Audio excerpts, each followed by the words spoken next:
G'day viewers and welcome to another video from Alex Does DIY. Finally, a bit of an update. I am in the motorhome. Yes, the motorhome still exists. I still have it. I am still here. It's been nearly 2 years, I think. I don't know, almost. It's coming up for 2 years since maybe I was doing some videos on this bus. And I thought it'd be high time that I gave you an update. I know there's a lot of people that were following along and I really appreciate that. If you're new to the channel and you want to see more content, I am planning on pumping out a lot more content in the future from now on, so please hit that subscribe, hit that like button and share the content. Please feel free to comment, let me know if you like what you see, and yeah, it really gives a lot of encouragement when you get some constructive feedback and some positive comments from viewers as I've had in the past, and I really appreciate the viewers and subscribers that have come along so far. So, update on the bus.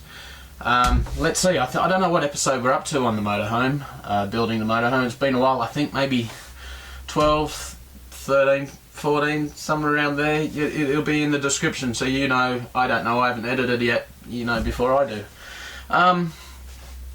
But let's bring you up to speed. So, when I was last doing footage and videoing episodes of building the motorhome, I got hit with a deadline that I had to get the bus ready to move into. Now that by no means meant finished, it just meant bare bones, bare essentials to be able to live and survive inside the bus, off-grid, 100% off-grid, no reliability on anybody else, live wherever I want. And it was push, push, push, rush, rush, rush to get that done. I was working, I didn't have access to a garage at the time. I was doing all the work on the side of the road, on the footpath, doing the best I can as quickly as I could with the limited tools and resources that I had. And I did do that. I moved into the bus and I ran out of money. I ended up getting a job, fortunately only a part-time 5-hour day type job, but it pays well, so that was good. And I lived in the bus non-stop off-grid for 18 months. I never once plugged into any external power sources. I never went to any caravan parks or anything like that, travel parks. I never paid to stay anywhere. I was always on the side of the road. I was only in about 3 different locations over that period. I did have a couple of visits from local council rangers, who at first, the first couple that come and saw me came as a result of a complaint, and they were really helpful. I showed them the rego papers and the engineering certificate to show that the bus had been downgraded to a light vehicle. They were happy. They said I could park wherever I want for as long as I want, so long as I'm legally parked. Anywhere a car can park, I can park, and I can stay there. So that was great, and I had some other complaints and some issues at different other spots. Something I found out as a result of one of those complaints, which I didn't know, and I like to be up to date with, you know, abreast of any legislation that affects me or anybody else that trying to do this sort of lifestyle. And this is an interesting one. You can't live in a motorhome or a caravan if it is parked on private property and there isn't a permanent dwelling or structure also on that piece of property. So you can't, if you own a vacant piece of land or a bush block somewhere and there's no building on there, you're not allowed to stay in a caravan, in New South Wales anyway, in Australia, on that block of land for more than 30 days in a year, and for no longer than 2 consecutive days, which I think is just bullshit, but that's fairly typical of Australia. Ooh.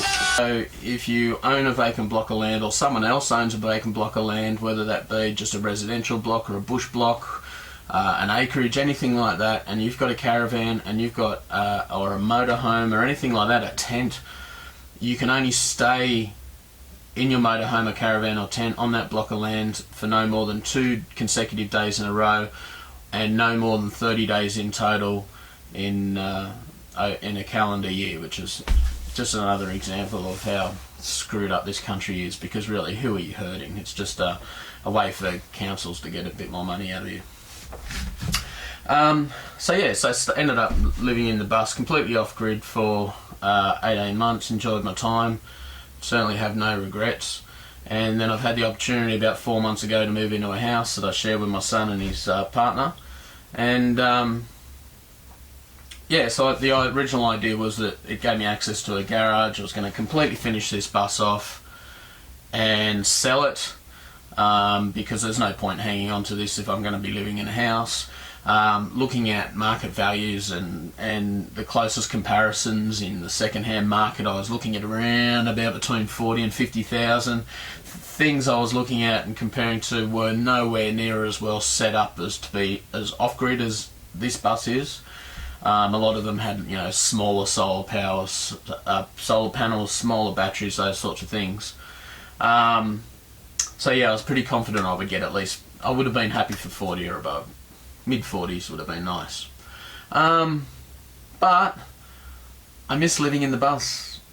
Especially now as I'm doing the work to get it finished. It's a lot more livable. I can see the end result, and it's going to be so much nicer compared to what it was like when I was living in here. And so it looks like I'm actually going to move back in the bus once it's done. So my current deadline now, I've still got about 6 months access to the house that I'm in, and it's currently September 2019. So by early next year I'll be back in the bus again, just in time for winter, which is great. So I'm really looking forward to that. So there's been some changes on the bus along the way, a lot of stuff I didn't capture on video. Some stuff I'll see if I can throw in some still shots of some of the things that I do have. I built a roof rack to go on top. That was before I moved into it the first time, because I really needed storage for my tools and all my shit. I was so surprised when I moved out of the bus into the house just how much stuff I fit on this bus. It was ridiculous. I also built a kayak loading frame device thing to have my kayak on the roof of the bus. I think I've got video footage. I'll insert that in here now if I do. It worked really well to begin with, but it had some design flaws, and truth be told, in the time that I was living in the bus, it broke and I had to repair it several times, and I never actually took the kayak out to the water in all that time. So when I started working on this bus, I ended up taking it off completely, which also meant that I had to, it was bolted through the exterior sheeting of the roof and the walls of the bus, so I ended up having to weld in patch panels and all those sorts of things to remove that. I have painted, I've painted probably at least over half of this bus. Just a very quick job to get rid of a lot of the primer and also to paint over the patch pieces that I'd welded in. It's looking so much better, but it looks great from 20 metres away, but obviously under close inspection, it's good enough for me, and it's 100% better than what it was. Again, I'll throw in a photo of maybe some before and afters. You might have seen some of these photos I'm showing you at the moment that I've also got some security screen fitted to the windows, which was excellent. I only did that this year, and it was only a couple of months before I moved out. And I so wish I'd done that earlier. If you're building your own motorhome, get some security screens on your windows. Not that I ever had any problems with security. I did have a push bike stolen from the top of the bus, but I didn't have it padlocked up, and that was my own fault. But yeah, security screens just mean that when you leave, and especially if you've got a job and you're leaving, you're going away or anything for the day, you can leave the windows open and fresh air comes in. My security screens, the holes are unfortunately a little bit too big in that flies and mosquitoes can still get in. It's a deterrent, but they still get in. Yeah, but fresh air comes in. There's nothing worse, especially during summer. You've come back to your bus after 4, 5, 6 hours away, and you open up and it's just hot and musty and yeah, it's thick, and you've got to open up all the windows and get fans going and trying to get it a little bit more pleasant again.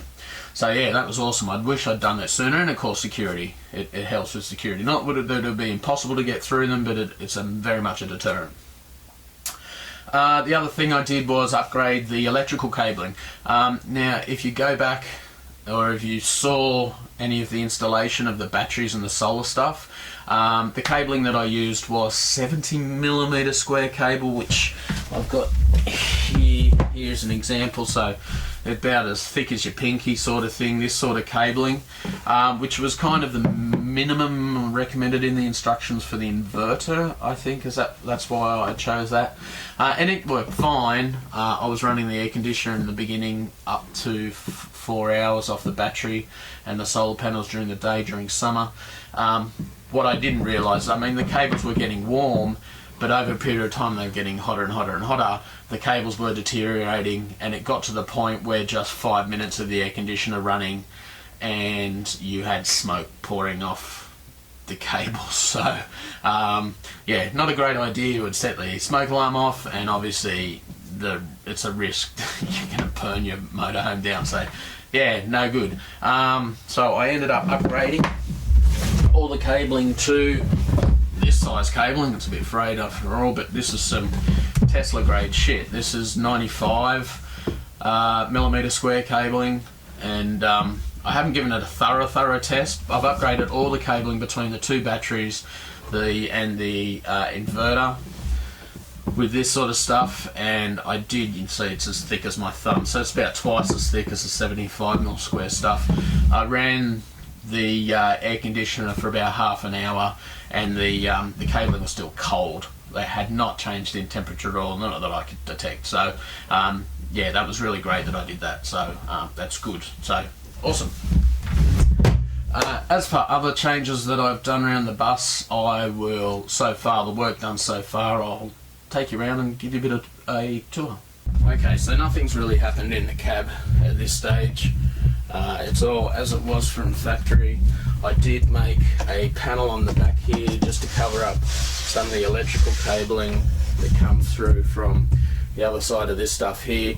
I did it so this panel, it's not glued and screwed, it's actually got little nut certs and screws, so you can remove that panel if need be. Nothing's happened with these seats as yet. They're due to be painted and upholstered. I need to redo the table. The tabletop's going to stay the same, but the legs needed some reworking. On the ceiling, this is all pretty much the same.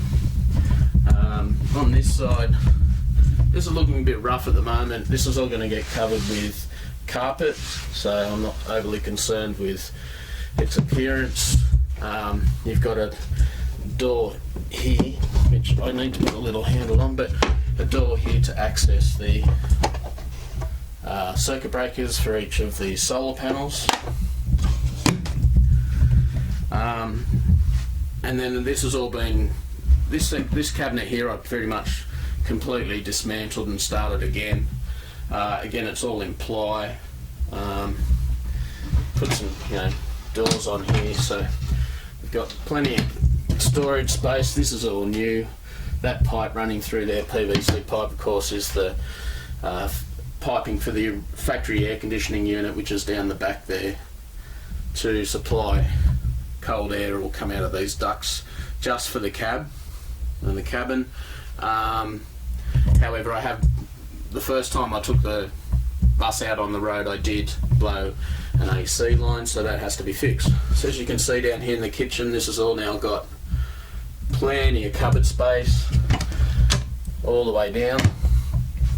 Also down below, bit of a mess at the moment, but this used to lift up, this piece. This is now fixed. I used to have the washing machine in here. I never used it because it used up too much water, and that's all been lined now like that. All the cupboards down below have been lined, and I've also put false flooring in here because it was just exposed. Underneath here was just exposed cabling and pipes and water pipes and everything like that, and I was just throwing my things on top. So all the cupboards down below have been lined like that with a false floor, and again, this is all done with a sort of T-nut or nut cert so that these panels can be removed if need be. All these are going to be painted gloss white. That's where I'm going at the moment, and the beams in the ceiling here and here are going to be just a clear gloss on them. Shelves are being built to cover up the external wall of the bathroom. Again, this was another issue because the original build was done in such a hurry and such a rush and pretty much eyeballed.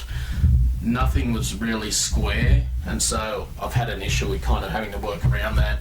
The worst of that was this wall was totally out, and I had to pack this out to get it to kind of be square and looking nice and as nice as I can get it, and I'm really happy with that. The toilet is not the toilet that was last shown on any of my videos. The last toilet I had was all plastic, had a separate macerator under the floor, and within a month of living in it, the macerator failed, backed up with what you would expect, and whilst on the side of the road I had to pull it out, dig it all the muck out by hand, and so I ended up replacing it with this toilet, which was not a cheap unit. It's porcelain, it has a built-in macerator and pump that pumps the waste, liquefies and pumps the waste to the black tank, or the black water tank. Prior to working on it over the last couple of months, I had water leaking issues and plumbing issues and all those sorts of things. They've all been fixed now. Really happy with how that's worked out. The way that this toilet works is that you've got up here, you switch the water on with that, and then you press this just for the macerator to work and pump it all the way. So that's that. Again, I had shower drainage issues. That's all been fixed now. There's a solid waste trap under there that catches everything before water goes to a scavenge pump. There's a switch on the wall here, you can probably hear it.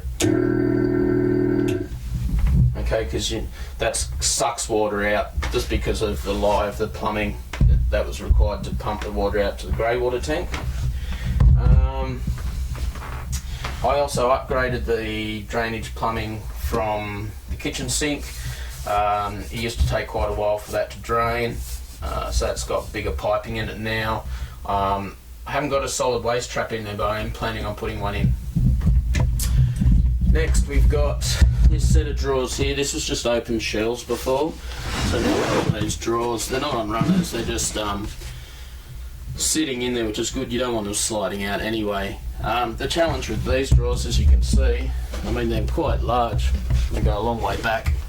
But you pull them out and they hit this side, so after making these I realised, yeah, I'm not getting those in, so as you can see, what I had to do was make the drawers, then cut them in half so I could insert the rear half, then attach the front half and slide it in, and then the fascias are put on separately. The next thing that I've done most recently actually is we got this panel up here, was done yesterday.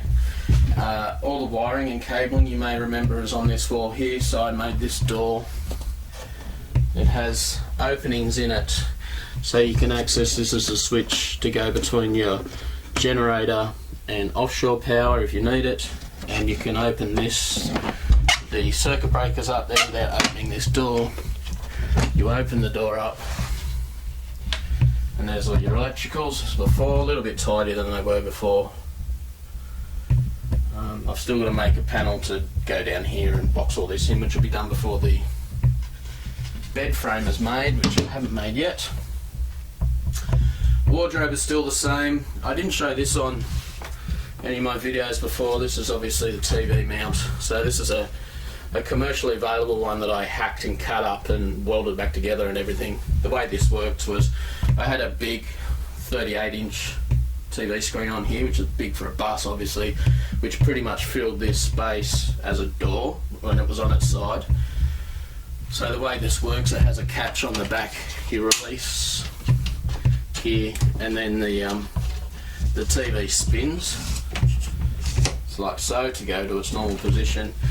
You had this lock here which opens up you could swing it out like this. The problem with this design was that even with this locked in like so, this still swings out, so this would happen while I was driving, which is no good. So I've got a design in mind to remake all this. One, so it's fixed and a lot better. Two, so it allows for a proper wardrobe door behind it. And three, I'm going to do it so I can run cables through here, because I'm going to have a door, so I won't be able to run these cables straight out the door. And the other thing I'm working on is the bed head area. So these have been knocked up in the corners because you've got pipes and cabling that runs down these corners. So they've been knocked up there just from PVC pipe, wood and some metal brackets that I made up. They are going to get covered with upholstery, padded upholstery to match the bed head that's going to go across there. The bed head's going to be split with one piece attached to the door so the door can still open. And then there's the roof situation. So I'm making, I don't know if you can see there, there's metal frame here. I've started making here. So there's a metal frame that goes from side to side. Once that frame is complete, it'll allow for some storage areas in here and in here. There's going to be a cooling fan in here and some more LED lights at the back. Once the frame is made, I'll pull that out and then I'm going to fiberglass it, and then it will be covered with the same material as the bed head with some more LED lights. Windows have been redone. I had to pull this window out. It was always leaked in the rain. The rubber was shot. Pulled that window out. I ended up having to cut a heap of rusted metal out all the way around here and up here. Replace that with new metal, and then reinstall the window with a brand new rubber. Took all the old paint off the windows and I've redone that. That's in Plasti-Dip, but not Plasti-Dip brand. It's where is it? No. Oh, it's this stuff. Duplicolor. I don't know if you can pick that up, but it's that stuff there. Exactly the same as Plasti-Dip. I think it was a little bit cheaper. It worked great. I went through 10.5 just to do those two windows. There's a small window behind there. So that's where I'm at. So that's an update on where we're at. So we're getting there. That's it's pretty much just paint, upholstery. As I said, all the paint's going to be done in gloss white. I'm going to be putting a nicer sheet of wood along here to cover that up with maybe an aluminium plate above the hot plate so it's easier to clean. Possibly some LED strip lighting down here. And yeah, that's that done. So that's my update. Hope you enjoyed it. As I said earlier, I'm going to try and do a lot more content for YouTube. I really want to get back into building my channel. I miss not doing it. I miss not having it. I know a lot of people said that they appreciated the content, and I really love getting that sort of feedback from people, which is great. If you've got any questions about my experiences living in the bus, or you're thinking of doing it, you've got any questions, things you should consider, things that may or may not go wrong, any planning and all those sorts of things. If you're doing it yourself, good for you. I highly encourage it. It's such a great way to be. It's such a cheap way of life, living in a bus. So easy to save money and travel or do whatever you want to do. And yeah, fuck working 9 to 5, that's what I say. Go out and have a life. Anyway, that's enough from me. My name's Alex. This is Alex Does DIY. Smash the like button. Hit subscribe if you're not subscribed already. Please share the content. Feel free to comment. Love you guys. See ya.